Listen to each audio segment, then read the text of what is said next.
ಬದುಕು ಅಂತಂದರೆ ಒಂದು ಸಾಧನೆ, ಒಂದು ಸಾಹಸ. ಯಾರು ಬದುಕನ್ನು ಸಾಧನೆ ಅಂತೇಳಿ ತಿಳ್ಕೊಳ್ತಾರೆ, ಸಾಹಸ ಅಂತ ತಿಳ್ಕೊಂಡ್ಬಿಟ್ಟು ತಮ್ಮ ಇಡೀ ಜೀವನದಲ್ಲಿ ಒಂದಿಲ್ಲ ಒಂದು ಚಟುವಟಿಕೆಗಳಿಗೆ ಒಳಗಡೆ ಆಗ್ತಾರೆ, ಅಂಥವರದು ಸಾಹಸಮಯವಾಗುವಂಥ ಬದುಕಾಗ್ತದೆ. ಅವರದು ಸಾಧನಾಮಯವಾಗಿರುವಂಥ ಬದುಕು ಅಂತ ಕರೆಸ್ಕೊಳ್ತದೆ.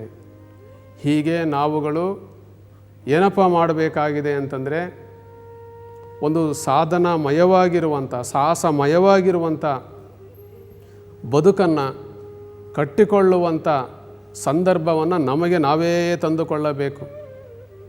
ಆ ನಿಟ್ಟಿನಲ್ಲಿ ಈಗಾಗಲೇ ಸಾಕಷ್ಟು ಸಮಯ ವ್ಯರ್ಥವಾಗಿದೆ. ಸಾಕಷ್ಟು ಸಮಯವನ್ನು ವ್ಯರ್ಥ ಮಾಡಿಕೊಂಡು ಈಗಲಾದರೂ, ಇವತ್ತಿನಿಂದಾದರೂ, ಈಗಿನಿಂದಲಾದರೂ ಪ್ರಯತ್ನವನ್ನು ಮಾಡಿದರೆ ಬಹುತೇಕ ಆ ಉಜ್ವಲವಾಗಿರುವಂಥ ಭವಿಷ್ಯದ ಕಡೆಗೆ, ಬದುಕಿನ ಕಡೆಗೆ ನಮಗೆ ಹೋಗುವಂಥ ಒಂದು ಚಾನ್ಸ್, ಒಂದು ಅವಕಾಶ ಸಿಗಬಹುದು. ಇಲ್ಲದೆ ಹೋದರೆ ಯಕಶ್ಚಿತವಾಗಿರುವಂಥ ವಿಚಾರಗಳಿಗೆ ಬದುಕನ್ನು ಸಮರ್ಪಣೆ ಮಾಡಿ ಯಾವುದನ್ನು ಸಾಧಿಸಬೇಕಾಗಿದೆಯೋ ಅದರಿಂದ ದೂರ ಉಳಿಯುವಂತಹ ಸಂದರ್ಭ ಅದನ್ನು ಯಾರೂ ತಂದುಕೋಬಾರ್ದು ಅನ್ನುವಂಥದ್ದು. ಆ ದೃಷ್ಟಿಯಿಂದ ಈ ಎಲ್ಲದರ ಆಚೆಗೆ ಒಂದು ಭೌತಿಕವಾಗಿರುವಂತಹ ಸ್ಥಿತಿಯ ಆಚೆಗೆ ಒಂದು ಬೌದ್ಧಿಕವಾಗಿರುವಂತಹ ಬದುಕು ಇದೆ. ಅಂಥ ಬೌದ್ಧಿಕವಾಗಿರುವಂಥ ಬದುಕನ್ನು ನಮಗೆ ನಾವೇ ಕಟ್ಟಿಕೊಳ್ಳುವಂಥ ಪ್ರಯತ್ನವನ್ನು ಮಾಡಿದರೆ ಈ ದೇಶದಲ್ಲಿ, ಈ ಸಮಾಜದಲ್ಲಿ ಯಾರೂ ಸೋಮಾರಿಗಳು ಇಲ್ಲ. ಸೋಮಾರಿಗಳು ಇಲ್ಲದೇ ಇರುವಂತಹ ಸಮಾಜವನ್ನು ನಾವು ಕಟ್ಟಬೇಕಾಗಿದೆ.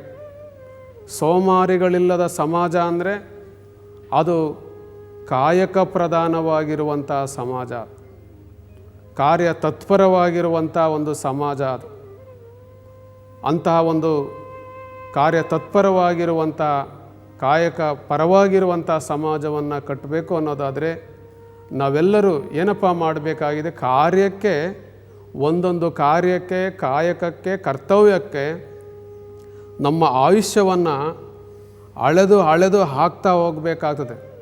ಕೆಲವರು ಏನಪ್ಪ ಮಾಡ್ತಾರೆ ಅಂತಂದರೆ ಆಯುಷ್ಯಕ್ಕೋಸ್ಕರವಾಗಿ ಆಯುಷ್ಯವನ್ನು ಅಳೆದು ಹಾಕ್ತಾ ಹೋಗ್ತಾರೆ. ಅದು ಬದುಕು ಅಲ್ಲ, ಉಜ್ವಲ ಬದುಕು ಅಲ್ಲ.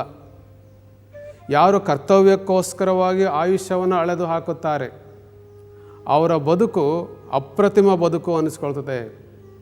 ಅವರ ಬದುಕು ಆದರ್ಶ ಬದುಕು ಅಂತ ಅನ್ನಿಸ್ಕೊಳ್ತದೆ.